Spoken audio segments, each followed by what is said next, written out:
నమస్కారం. ఘంటారావానికి స్వాగతం. ముందుగా ప్రధానాంశాలు. దక్షిణ కొరియాలో కొనసాగుతున్న సీఎం పర్యటన. రాష్ట్రంలో పెట్టుబడులకు పలు పరిశ్రమల సుముఖత.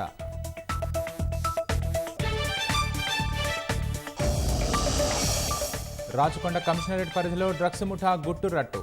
2 అరెస్ట్, కోటి విలువైన హ్యాష్ ఆయిల్ స్వాధీనం.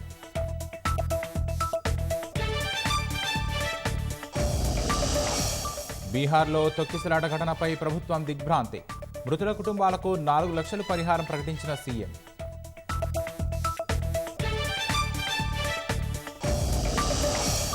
ఢిల్లీ హైకోర్టులో కేజ్రీవాల్కు మరోసారి చుక్కెదురు.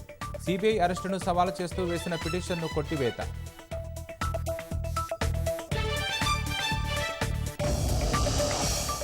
శ్రీనగర్లో రేపరేపలాడిన మువ్వన్నెల పతాకాలు. తిరంగా ర్యాలీలో పాల్గొన్న వేలాది మంది ప్రజలు.